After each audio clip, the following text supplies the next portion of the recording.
So you've got some spare cash and you want to put it away for retirement. So do you put it into your pension or an ISA?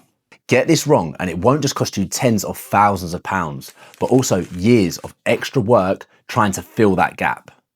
So in this video, we're going to break down the key differences between a pension and an ISA, the pros and cons of each, and which one is likely going to leave you with more money. So, what are the key differences between a pension and an ISA?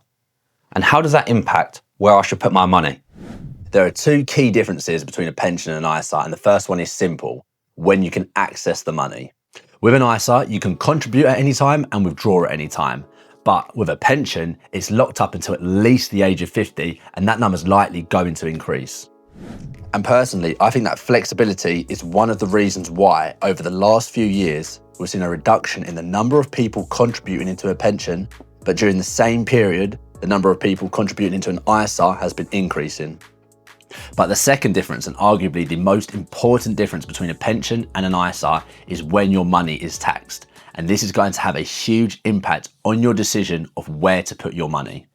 So with an ISA, you're using your income, which you've already paid tax and national insurance on, to invest in these accounts. And withdrawals at any time are completely tax-free. But your pension contributions are deducted before income tax. So effectively, the government is adding tax relief. But that being said, you will pay tax on any withdrawals. Okay, so far the big differences between a pension and an ISA is when I can access the money and when it will be taxed. But how does this impact how much money I'll have in the future? If you invest £100 into an ISA or into a pension, let's take a look at what that would look like over a 20-year period.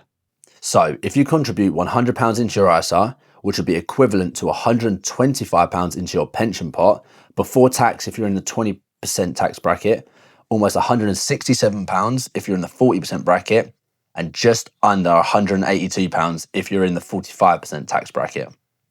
Assuming a 5% growth rate over the 20 years, this is what that would look like. But we can't forget, your ISA withdrawals aren't taxed when you take your money out, but your pension is. So applying the tax rate for each band, and at withdrawal time, you arrive at the same balance.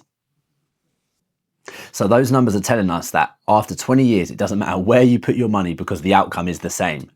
But there are a couple key considerations that we have to factor in here, which have a huge impact. With a pension, you receive a tax-free lump sum of 25% up to just over £268,000, which essentially means you can withdraw up to 268k of your pension tax-free. And once we factor that into those calculations earlier, then instantly you can see the pension wins across the board. There's also one other benefit which could be arguably the most important, and that's the employer match. Most workplaces offer an employer match scheme, and how generous yours is will depend on where you work. But ultimately, this is where your employer matches your pension contributions up to a certain amount. So for example, if you contribute 5% of your income, then they'll add 5% to your pension pot as well, basically doubling your money on day one.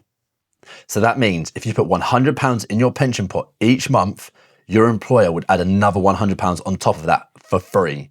And you can see how that changes those results massively.